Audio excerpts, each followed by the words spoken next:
Everyone, मैं हूँ रोशनी गुप्ता और बहुत बहुत स्वागत है आप सभी का पपेट्स पॉडकास्ट में। और आज हम बात करेंगे एक ऐसे त्यौहार के बारे में जो सभी हिंदुओं में बड़े ही धूमधाम से मनाया जाता है। जगत की पालनहार है माँ, मुक्ति का द्वार है माँ, भक्तों का आधार है माँ, हम सब की रक्षा का वरदान है माँ। तो इससे आप लोग समझ ही गए होंगे कि ये एपिसोड है नवरात्रि स्पेशल। और इसी के बारे में विस्तार से बात करने के लिए हमारे साथ है पपेट्स पिक्चर कॉलेज से निहारिका प्रजापति। हेलो निहारिका, कैसा लग रहा है आपको?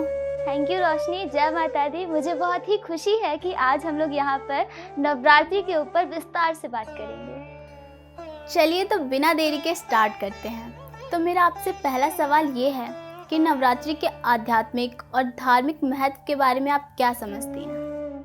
तो नवरात्रि का पर्व जो है वो अश्वयुज मास के प्रतिपदा तिथि से 9 दिन तक मनाया जाता है। इसको 2 भागों में बांटा गया है, एक शारदीय नवरात्रि और एक चैत्र नवरात्रि। शारदीय नवरात्रि जो है वो शरद ऋतु में यानी कि मिड सितंबर टू मिड नवंबर में मनाया जाता है। और चैत्र नवरात्रि जो है वो चैत्र के महीने में यानी कि मार्च से अप्रैल के महीने में मनाया जाता है। और इसमें हमारी माँ दुर्गा की 9 रूपों की पूजा की जाती है, जिसमें माँ शैलपुत्री, माँ ब्रह्मचारिणी, माँ चंद्रघंटा, माँ कुष्मांडा, माँ स्कंद माता, माँ कात्यायनी, माँ कालरात्रि, माँ महागौरी और माँ सिद्धिरात्रि शामिल हैं। इन सब की हमारे नवरात्रों में पूजा की जाती है। बहुत खूब निहारिका। तो चलिए आगे बढ़ते हैं। मेरा आपसे अगला सवाल ये है कि नवरात्रि के 9 दिनों के दौरान पूजा, कीर्तन और जागरण क्यों किया जाता है? तो भक्ति गीत और कीर्तन हम लोग इसीलिए करते हैं नवरात्रि में, ताकि हम भक्त जो है वो माता को अपनी भक्ति व्यक्त कर सके। क्योंकि जैसे अगर हमारा बर्थडे होता है तो हमें स्पेशल फील कराने के लिए जो अभी हमारे क्लोज होता है वो हम लोगों के लिए कुछ सरप्राइज प्लान करते हैं, कुछ पार्टीज़ वगैरह रखते हैं। तो उसी तरीके से हम लोग माता को अपना प्रेम भाव प्रकट कर सके, इसीलिए हम लोग माता के लिए ये कीर्तन, जागरण, ये सब चीज़ें हम करते हैं। और इससे एक और चीज़, हमारी मानसिक शांति बहुत मिलती है हमें इस चीज़ से।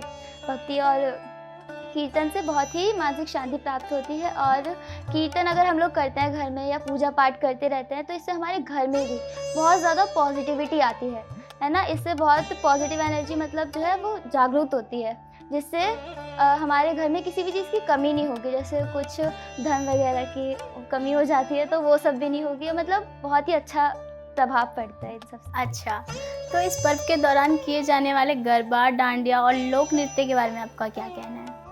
तो अपना जैसे सबके अलग अलग रीति रिवाज होते हैं पूजा के, तो उसी तरीके से गुजरात का जो है वो गरबा है सबसे फेमस डांस, फोक डांस जो है।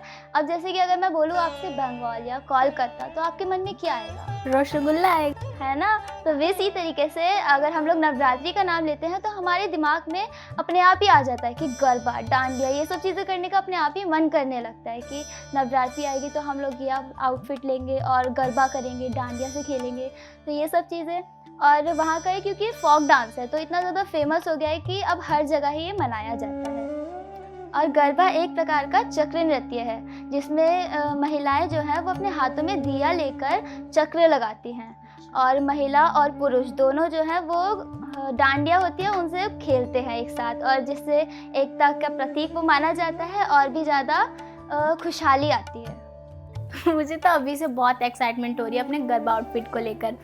तो नवरात्रि का एक और बहुत इम्पॉर्टेंट पार्ट है कन्या पूजन। तो इसके बारे में आप क्या कहना चाहेंगी? कन्या पूजन की एक मान्यता है। माँ दुर्गा ने राक्षस कालसुर को हराने के लिए एक कन्या का रूप धारण किया था, तो तभी से भक्त जो है वो छोटी छोटी कन्याओं में देवी दुर्गा को देखते हैं, इसीलिए हम लोग कन्या पूजन करते हैं। और पौराणिक कथा के अनुसार इंद्रदेव जी ने ब्रह्मा जी से माँ दुर्गा को प्रसन्न करने का उपाय पूछा था, तो ब्रह्मा जी ने इंद्रदेव को बताया था कि छोटी छोटी कन्याओं का पूजन करने से, उन्हें कन्या खिलाने से यानी भोजन कराने से माँ दुर्गा बहुत ही प्रसन्न होती हैं। इसीलिए हम लोग नवरात्रि में छोटी छोटी कन्याओं को उनको भोजन कराते हैं, हम उनकी पूजा करते हैं। अच्छा, इसीलिए कहा जाता है कि छोटे छोटे बच्चों में भगवान वास करते हैं। तो मेरा आपसे अगला सवाल है कि कुछ लोगों को कलश स्थापना के बारे में नहीं पता होगा, या फिर उनको अच्छे से मतलब जानकारी दे सकती हैं आप? हाँ, तो कलश स्थापना का सही तरीका ये है कि एक चौकी हम लोग लेंगे, उसके बाद उस पे लाल कपड़ा बिछा के अक्षत उस पे बनाएंगे। लाल ही कपड़ा ले सकते हैं और कोई दूसरा नहीं? ले सकते हैं, पीला हो गया, लाल हो गया, पर एकदम साफ सुथरा नया ही, है ना। उसके बाद हम लोग अक्षत उस पे बिछाकर, यानी कि पीले चावल उस पे बिछा के, उसके बाद देवी दुर्गा की मूर्ति वहाँ पे स्थापित करेंगे। उसके बाद हम लोग कलश में गंगा जल, सिक्का, हल्दी गांठ और दुर्वा और सुपारी उसमें डाल के, और फिर उसके बाद कलश की उसमें स्थापना कर देंगे कलावा बांध करके।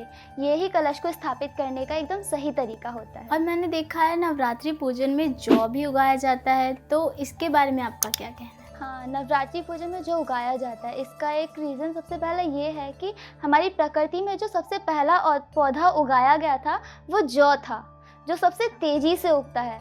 और इसका मैं आपको एक रीज़न बताऊँ तो, अगर हम लोग जौ इसीलिए उगाते हैं नवरात्रि के टाइम पे, क्योंकि इससे हमारे घर की पॉजिटिविटी एनर्जी का पता चलता है, हमारे घर में कैसी वाइब्स हैं, कैसा माहौल है, उस चीज़ का हमें उससे पता चलता है। कैसे? हाँ, देखो, अगर हमारे जौ ग्रीन और येलो कलर में उग रहे हैं और एकदम तेज़ी से उग रहे हैं, 9 दिनों में बहुत बड़े बड़े हो गए हैं अच्छे से, तो यानी कि हमारे घर में बहुत पॉजिटिव वाइब्स हैं, बहुत ही अच्छा हमारे घर में एनर्जी है, और या फिर अच्छी खुशखबरी आने वाली है, मतलब बहुत ही अच्छा संकेत है।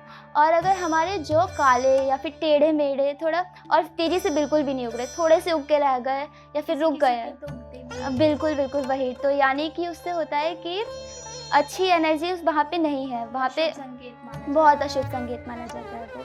तो निहारिका, जैसा कि आपने बताया कि सबका त्यौहार मनाने का अपना अपना तरीका होता है। गुजरात में गरबा और डांडिया से माता को प्रसन्न किया जाता है, उसी तरह कोलकाता और बंगाल में भी एक ख़ास त्यौहार होता है दुर्गा पूजा, जिसे वो बड़ी ही धूमधाम से मनाते हैं। तो इसके बारे में आपका क्या कहना है? दुर्गा पूजन इसीलिए किया जाता है क्योंकि एक महिषासुर नाम का राक्षस था, जो शिव जी का अंश था, और उसको वरदान मिला हुआ था कि कोई भी देव या फिर नर उसका अंत नहीं कर सकता। तभी से दुर्गा पूजा मनाई जाती है और बुराई पर अच्छाई की विजय प्राप्त होती है।